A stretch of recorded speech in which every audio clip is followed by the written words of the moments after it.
Good morning সকলকে, অন্বেষা টকটনের আরেকটা ব্লগে তোমাদের স্বাগত জানাই।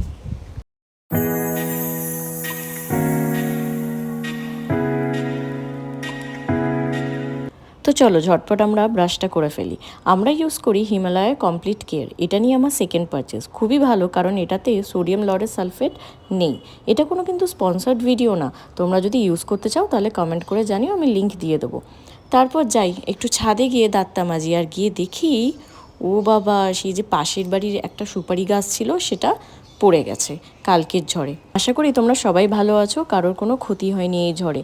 মানছি ওয়েদারটা একদম ঠান্ডা হয়ে গেছিলো, কিন্তু যা ঝড় হয়েছে সেটা দেখেই বোঝা যাচ্ছে। চলো এবার একটু নিচে যাওয়া যাক, গিয়ে আমার প্রিয় জিনিসগুলো সেবা করি। গাছগুলোকে জল দিয়ে দিলাম, তারপরে একটু পড়াশোনার অফিসের কাজ করতে বসলাম। এই 10 ঘন্টা কাজ করতে গিয়ে মাথা খারাপ হয়ে যায়। তবে এটা কিন্তু আমার অফিস আওয়ার্স না, এখনও শুরু হয়নি। তা এখন বাজে প্রায় 7:30। আমি একটু পড়াশোনা করে নিয়ে আর অফিসের কিছু পেন্ডিং কাজ বাকি ছিল সেইগুলোকে নোট ডাউন করে বানিয়ে ফেললাম আমাদের প্রি ওয়ার্কআউটের খাবার। প্রি ওয়ার্কআউটে ছিল শুধু ওটস আর একটা ছোট কলা, তার মধ্যে একটু নুন দিয়ে খেয়ে নিলাম। সকালের এক্সারসাইজ ডান। তো চলো, অনেক বেলা হয়ে গেছে, এবার আমি ব্রেকফাস্টটা বানিয়ে ফেলি ঝটপট। আমি আর শৈবাল খাবো। আর হচ্ছে তোমরা প্রি ওয়ার্কআউটে আমি কি খেয়েছি সেটাও আমি আর শৈবাল কি খেয়েছি সেটাও তোমাদেরকে দেখিয়ে দিয়েছি।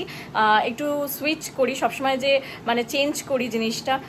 সবসময় যে একই খাবার প্রি ওয়ার্কআউটে খাই তা করি না, কখনো একটু অন্য কিছু, জাস্ট ব্ল্যাক কফি আর কটা আলমন্ডস, নাটস ভেজানো থাকে সেইগুলো খাই। তো সেগুলো আস্তে আস্তে দেখাবো আমরা প্রি ওয়ার্কআউটে কী খাই, তারপরে আমরা এক্সারসাইজ করি, দেন হচ্ছে ব্রেকফাস্টে কী খাই। তো চলো দেখা যাক।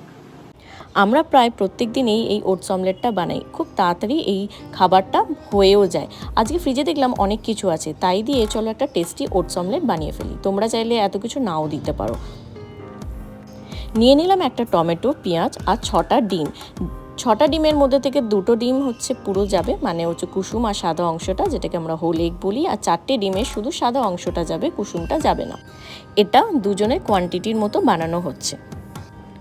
একে একে সাদা অংশগুলো বের করে নিলাম, আর দেখলে যে কুসুমটা দেখো আমি কিভাবে সাইড করছি যাতে কুসুম না পড়ে একটু, বাট হ্যাঁ একটু পড়ে গেছে, বাট চেষ্টা করবে যে একদমই কুসুমটা না পড়ে।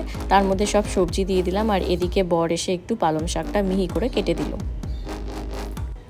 আমার শেখার প্রসেসে এখনও আছে, আমি এখনও এত সুন্দর করে সবজি কেটে উঠতে পারি না, বাট হ্যাঁ চেষ্টা কিন্তু আমি চালিয়ে যাচ্ছি যাতে ওর মতো একটু পারফেকশন আনতে পারি।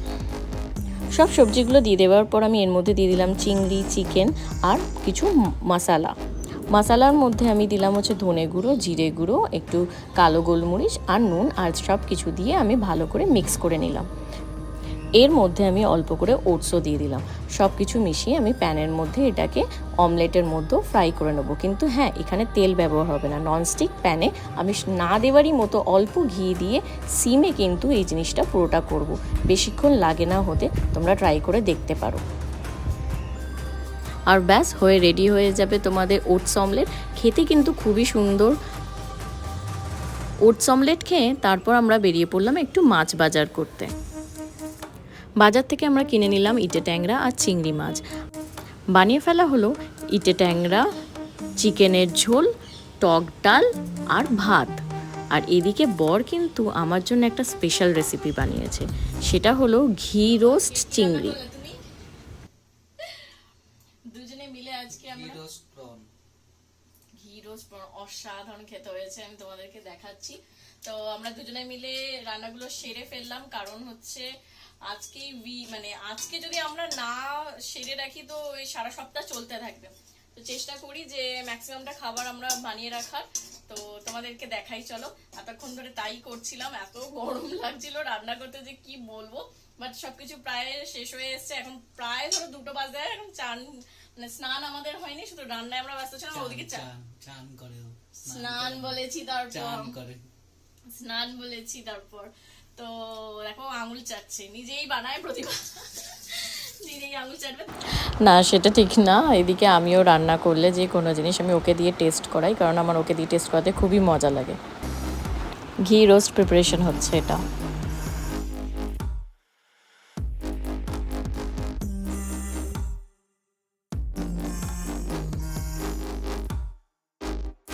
চিকেন আর মাছ রেডি হয়ে গেছে, ওটা এবার চিংড়িটাও এদিকে রেডি হয়ে গেছে, এবার বসিয়ে দেবো হচ্ছে ভাত। আর এই যে রান্নাঘর যা অবস্থা হয়ে গেছে প্লিজ ইগনোর করো, ঠিক আছে? এটা আমি আর ও দুজনে মিলে এই রান্নাঘরে ঢুকলে এরমই অবস্থা হয়। আর এদিকে একজন কি বলছে দেখো, শোনো কি বলছো তুমি। বললাম রান্নাঘর যতই নোংরা হোক পরিষ্কার করার দায়িত্ব আমার না। হ্যাঁ মানে যাও টাও করে রান্না করবে, যখনই নিজের একটা পছন্দ কোনো স্পেশাল ডিশ বানাবে, আর তারপর হচ্ছে রান্নার ঘরের মানে যাচ্ছে তাই হালাত না। আমিও রান্না করতে ঢুকলে সেমই হয়। তো রান্নাঘরটা বিকালে গোছানো হবে, যতটা গ্যাস ট্যাস মুছে নেবো রান্না কমপ্লিট হয়ে গেলে। তো চলো টক ডালটা আমি করে নিই, আর তুমি যাও স্নানে যাও। এদিকে অনেক কটা আম কেটে ফেলা হয়েছে, মানে একটা আমকে অনেকগুলো টুকরো করে ফেলেছি। তো জানতাম না যে কটা আমের টুকরো দিতে হয়। তো কিছুটা তুলে রেখে দেবো, কিছুটা ডালে দিয়েছি।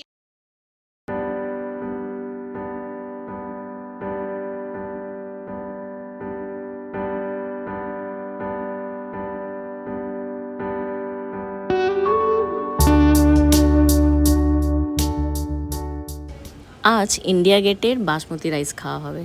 তো অনেকদিন খেতে ইচ্ছা করছিল, প্রায় অনেকদিন খাওয়া হয়নি, তাই জন্য বাসমতি রাইস আনা হয়েছে। তো আজকে একদম বুঝতেই পারছো যে আজকের আমাদের লাঞ্চ কিন্তু একদম ফাটাফাটি, মানে জমে একদম ক্ষীর বলতে গেলে। তো চলো আজকের জন্য এখানেই ব্লগটা শেষ করলাম, সব কিছু রান্না প্রায় রেডি হয়ে গেছে, এবার খেতে বসা যাক। আর ওদিকে দেখো মেঘ করে এসছে, আবার যে ওয়েদারটা কীভাবে চেঞ্জ হচ্ছে, একবার কখনো রোদ্দুর কখনো মেঘলা। তো যাই হোক আজকের জন্য এতটাই, কাল আবার দেখা হবে।